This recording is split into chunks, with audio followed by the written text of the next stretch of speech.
हाँ भाई देखो, अरे मैं ऐसे ही बता देता हूँ, चलो मोबाइल में बता दूंगा। साला ये चल नहीं रहा, पता नहीं क्या हो गया इसको, बाकी चलना चाहिए। ये हॉटस्पॉट पकड़ नहीं रहा। हाँ देखो, डोल नृत्य है, ठीक है, स्पेशली कहा जाता है वहां पर डोली जाती है। जालौर में ये डोली ज्यादा रहता है। वहीं पर एक पास में जाती है जिसको सरगड़ी जाति कहते हैं। कौन सी जाति कहते हैं? सरगड़ी। दोनों निम्न वर्ण है। निम्न वर्ण का मतलब दोनों ही अपने डोली तो शायद ओबीसी में आता है, अभी ओबीसी में आता है, एससी में आता है, शायद ओबीसी में आता है, ठीक है, ध्यान रख लीजिएगा। सरगड़ी जाति भी अभी ओबीसी में ही आती है, ठीक है, लेकिन वास्तव में है निम्न जाति।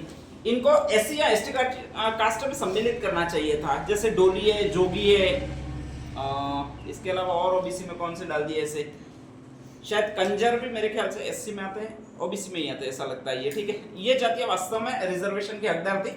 इन्हें भी या तो एससी जाति में दर्जा दिया जाना चाहिए था या फिर एसटी जाति में दर्जा दिया जाना चाहिए था, लेकिन मिला नहीं है। इनके पास, बेचारों के पास वास्तव में है भी कुछ नहीं।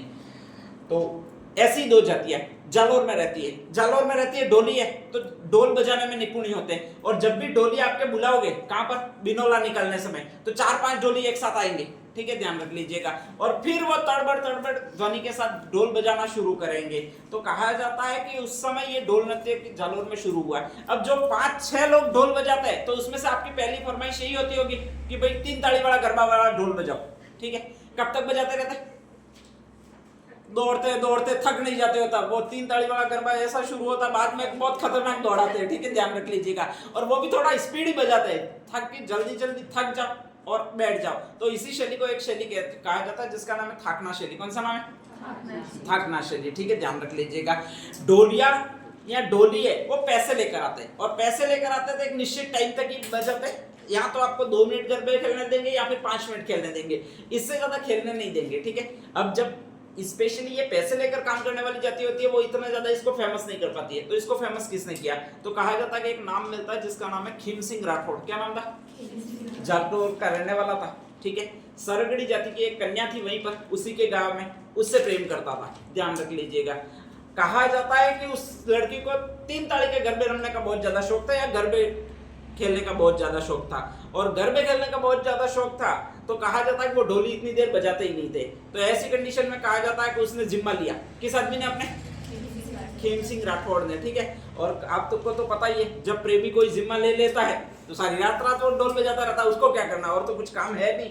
तो ऐसी कंडीशन में कहा जाता है कि वो ढोल बजाता रहता, गरबे खेलती रहती, वो सरगड़ी जाति की कन्या खेलती रहती, ठीक है। और कहा जाता है कि उसको सर्वाधिक फेमस किया वो इसी खीम सिंह राठौड़ ने फेमस किया। वहां पर ज्यादा टाइम तक ढोल बजाने के लिए जो आदमी फेमस हुआ, वो यही खीम सिंह राठौड़ फेमस हुआ। मतलब नॉन स्टॉप कई देर तक ढोल बजा सकता है, तो वो खीम सिंह राठौड़ है। और धीरे धीरे कहा जाता है कि इसी को आपके स्पेशली कोई भी फंक्शन होता है तो बुलाने लगे, और धीरे धीरे जैसे ही इस खीम सिंह राठौड़ को बुलाने लगे, तो आपके ये वहां पर बहुत ज्यादा चला। और ढोल नृत्य को जो फेमस किया वो खीम सिंह राठौड़ ने फेमस किया। अब नेक्स्ट आके, जैसे ही भारत आजाद हुआ, तो कहा जाता है जय नारायण व्यास थे, वो जहां जहां पर भी जा रहे थे, वहां पर ऐसी कौन सी आपके स्पेशली शख्सियत है, या फिर नेक्स्ट आके ऐसे कौन से लोग हैं जो लोग कला को बढ़ावा दे रहे, उनसे मिल रहे थे।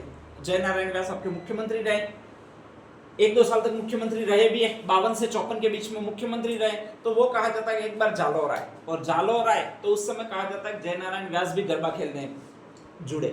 और जब गरबा खेलने जुड़े तो वही बजाने लगा, जिसका नाम कौन सा भी आपके? खीम सिंह राठौड़ है, ठीक है। और खीम सिंह राठौड़ जैसे ही गरबा खेलने जुड़े, वो जुड़ा, सरगड़ी जाति की वो कन्याएं जुड़ी, और इसके बाद उसने इतनी देर बजाया ढोल, इतनी देर बजाया कि बेचारे जय सिंह राठौड़ को, या जय नारायण व्यास था, उनको डायरेक्टली पकड़ के ले जाना पड़ा बाहर, ठीक है, ध्यान रख लीजिएगा। तो इससे बहुत ज्यादा फेमस हो गया, और जैसे ही बहुत ज्यादा फेमस हो गया तो इसके विदेशों में वगैरह बहुत ज्यादा आयोजन होने लगे।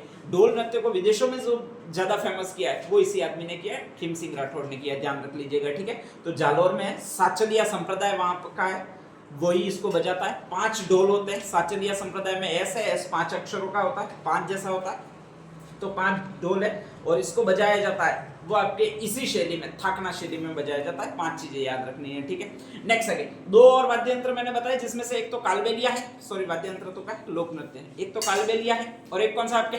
कामड़। दोनों है वो जैसलमेर में का नाम वाले। और उसमें से पहला लोक नृत्य जिसको आपके कहा जाता है वो स्पेशली कालबेलिया लोक नृत्य कहा जाता है। कौन सा? कालबेलिया एक जाति है वहां की, ठीक है, ध्यान रख लीजिएगा।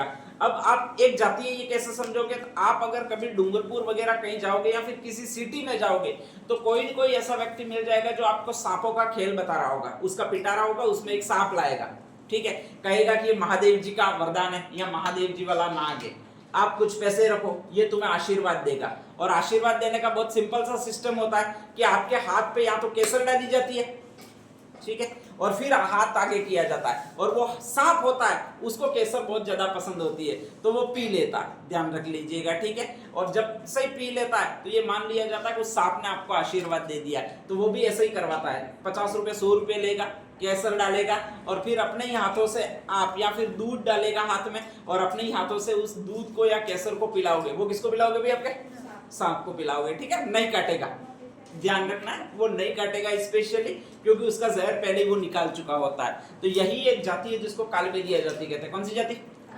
कालबेलिया। सामान्यतः नाक कौन सा खतरनाक दिखता है? कौन से रंग का खतरनाक दिखता है? काला, ब्लैक, ठीक है, ध्यान रख लीजिएगा। तो इसमें भी यही है कि कालबेलिया जो लोक नृत्य होता है उसमें भी आपको सांपिन के तरह दिखना होता है, जो भी लड़की होती है उसको सांपिन की तरह दिखना होता है। जैसे जैसे सांप जाता है या फिर नेक्स्ट आगे सांप का कर्व होता है, वैसे ही आपके डांस में कर्व लेने होते हैं, ठीक है, ध्यान रख लीजिएगा। तो उसी तरह के आपके ठुमके वगैरह होते हैं, वो सांप जैसे सांप नाचता है या सांप ऐसे लहराता है, वैसे ही इस डांस में लहराना होता है और इसमें कुछ नहीं होता है, ठीक है। तो इसमें ज्यादातर काले कपड़े पहने जाते हैं, काले चमकीले कपड़े पहने जाते हैं, वेलवेट के हुए से कपड़े पहने जाते हैं, ऊपर सारे कांच लगे होते हैं जो रिफ्लेक्शन देने के लिए लगे होते हैं, ठीक है, ध्यान रख लीजिएगा। इसमें जो भी नर्तकी होती है सामान्यतः महिलाएं होती है, उन्हीं का कर्व सांपिन की तरह बन सकता है या फिर नागिन की तरह बन सकता है। तो ऐसी कंडीशन में इसमें भाग लेगी वो महिलाएं ही भाग लेगी, ठीक है, ध्यान रख लीजिएगा। जब भी कालबेलिया डांस होगा तो उसमें स्पेशली रामदेव जी के भजन से इसकी शुरुआत होती है। तो रामदेव जी के भजन गाए जाएंगे इस लोक नृत्य में। और कहा जाता है कि इस लोक नृत्य की सबसे बड़ी विशेषता ये होती है कि सांप होता है उसके दो चीजें बहुत डेंजर होती है। एक तो उसकी आंख, ठीक है, डेंजर क्यों होती है? सांप की आंख बड़ी डेंजर होती है। डेंजर क्यों होती है? अच्छा, सांप को आप मारने के बाद जलाते क्यों है? वो कोई बेटा तो है नहीं आपका कि आपको उसका अंतिम संस्कार करना पड़े, या फिर पिता भी नहीं है जिसका आपको अंतिम संस्कार करना पड़े, ध्यान रख लीजिएगा। फिर उसको जलाते क्यों है अपन? तो उसका एकमात्र कारण यही है कि सांप की मेमोरी बहुत तेज होती है, और मेमोरी तेज होने के साथ साथ एक मान्यता ये भी है, सांप जब अंतिम में किसी को देखता है उसकी फोटो कैप्चर कर लेता है, ठीक है, ध्यान रख लीजिएगा। तो सांप एक ऐसा जीव है जो लास्ट में जिसको भी देखता है, जैसे लकड़ी लेकर मारने जाओगे और मरेगा तो आपकी फोटो उसकी आंखों में आ जाएगी। और ये माना जाता है जब उसकी आंखों में उसकी फोटो आ जाती है और ऐसे कैसे आपने सांप को फेंक दिया, तो कहा जाता है उसकी नागिन जो पत्नी होती है वो उसकी आंखों को चेक करती है कि भाई लास्ट फोटो किसका आया, और पहचान जाती है अच्छा तेरा फोटो है, तो रात को आएगी और रात को आकर डस लेगी।